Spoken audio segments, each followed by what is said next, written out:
Sudah 11 bulan saya nggak punya kerjaan tetap. Nafkah yang saya berikan ke istri sangat minim sekali. Keluarga istri meminta saya untuk pisah. Akhir-akhir ini istri juga sudah tidak tahan. Istri saya bekerja. Sebenarnya kami masih saling menyayangi. Istri saya masih cinta sama saya. Ustaz, gimana saya menyikapi masalah ini? Apa saya ikuti maunya istri dan keluarga? Saat ini istri saya lagi didekati pria lain yang lebih mapan dan kaya. Salahkah saya kalau memukul pria tersebut? Karena pria itu telah mengambil kesempatan dalam kesempitan rumah tangga kami. Ustadz minta amalan atau wirid untuk melapangkan rezeki. Yang pertama sekali, saya menyarankan Anda saran dari laki-laki ke laki-laki. Prinsiplah dan jangan merendahkan diri di hadapan wanita. Maksudnya begini, pada saat seorang wanita yang menjadi istri Anda membutuhkan Anda, tunjukkan kebutuhan kita 1000 kali daripada dia. Dia sayang, dia perhatikan, dia siap berkorban. Kita harus 1000 kali lebih hebat daripada itu. Laki-laki memang penaung, tapi kapan dibalik? Kalau saya pribadi, kapan dia tidak butuhkan, menunjukkan kebutuhan, saya 1000 kali tidak butuh sama dia. Untuk apa Anda merendahkan diri di depan seorang wanita yang kalau memang dia tidak bisa menjadi seorang istri? Karena kapan wanita sudah menyombongkan diri di hadapan laki-laki, tidak akan ada wibawa sama sekali.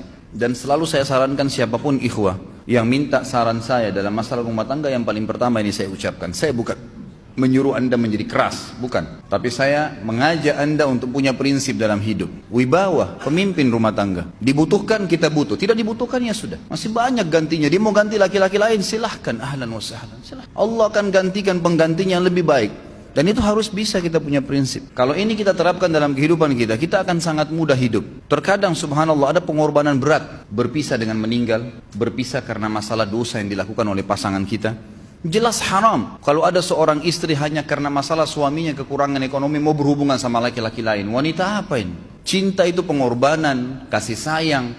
Bukan hanya pada saat mampu kemudian disayang, pada saat tidak mampu kemudian ditinggal. Subhanallah. Hati-hati, hukum Allah subhanahu wa ta'ala berlaku. Akhwat yang jadi istri, ikhwah yang jadi suami harus tahu pasangan kita itu punya Tuhan sebagaimana kita punya Tuhan yang sama. Dan Allah itu maha adil. Memang dalam kehidupan kita ada naik turunnya. Dan makna cinta adalah pengorbanan. Itu sebenarnya. Kalau hanya kita kantongnya lagi penuh kemudian disuka sama istri, pada saat lagi tipis, lagi masalah kemudian dia mau berhubungan sama laki-laki lain, na'udzubillah min dzalik. Wanita apa ini? Kalau saya tidak naungin. Kalau saya nggak naungin. Kamu mau sama dia silahkan. Ahlan sahlan, silahkan jalan. Istri saya sangat tahu prinsip saya. Kalau kamu merasa ada laki-laki lain yang kamu anggap baik, atau kamu mau ingin memasukkan pendapat keluargamu dalam rumah tangga saya sehingga kedudukan saya sebagai suami tidak didengar lagi, silakan pilih keluarga kamu. Tidak ada masalah. Jadi jangan jadikan sebagai beban. Oh, nanti kalau pisah saya hidupnya bagaimana? Saya melarat. Ini kenapa ini? Saya mati kalau nggak sama dia, ya mati bener nanti. Gila kalau nggak nikah sama dia, gila kalau siapa ini? Ini kenapa ini? Keluar dari bingkai hidup itu. Seorang muslim itu hidupnya mulia. Dia dihormatin, dia menghormatin. Dia dihina, tinggalkan. Allah SWT tidak menyuruh kita menghinakan diri, tidak boleh. Kalau wanita ini misalnya, istri ini yang dikatakan tadi masih mencintai suaminya, dia hanya sekedar minta kerja, ya, garis bawahi kalimat ini ya. Dia hanya sekedar minta kerja untuk membantu nafkah rumah tangga, ahlan wa sahlan, jempol, nggak masalah.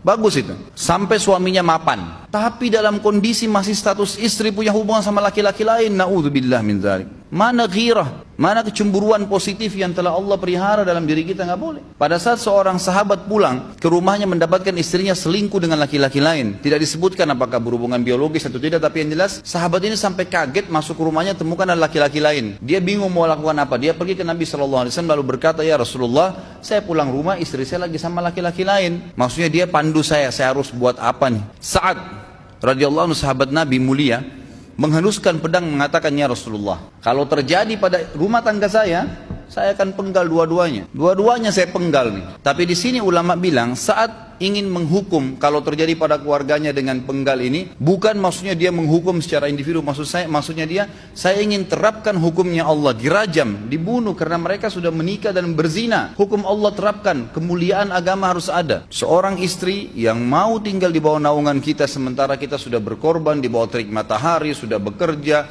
sudah memilih dia dari sekian banyak wanita, kemudian dia mau berkorban, hormatin dia, junjung dia, lindungin dia, rangkul dia, bela dia, memang harus begitu. Tapi kalau masih dalam naungan, kemudian sedikit himpit masalah ekonomi lalu berhubungan sama laki-laki lain, naudzubillah, jangan dipertahankan, berbahaya sekali. Jangan Anda menjadi laki-laki lemah gitu. Kalau istri Anda ini, tanya baik-baik, kalau kamu bekerja hanya karena mau bantu nafkah rumah tangga sekarang, ahlan wa sahlan, silahkan. Selama pekerjaan halal, antar dia ke tempat kerjanya. Muliakan dia, jaga, jemput pada saat pulang. Anda pembelahnya. Begitu. Tapi kalau berhubungan sama laki-laki, ada subhanallah suami, depannya dia, istrinya telepon laki-laki lain, dan dia menerima itu. Mana ini? Dalam agama haram. Wallah haram itu hukum. Itu namanya dayuth. Nabi SAW mengatakan Allah melaknat dayuth. Kata sahabat, siapa itu dayuth ya Rasulullah? Laki-laki yang tidak punya cemburu terhadap pelanggaran agama yang terjadi pada istrinya. Gimana caranya? Enggak boleh dalam agama Islam. Makanya biasakan hati kita terisi dengan cinta kepada Allah SWT dan bukan cinta kepada manusia. Mencintai istri karena Allah yang perintahkan. Mencintai suami karena Allah yang perintahkan. Jadi semua karena Allah. Tidak ada kata-kata hilang, tidak ada rugi kalau kita meninggalkannya.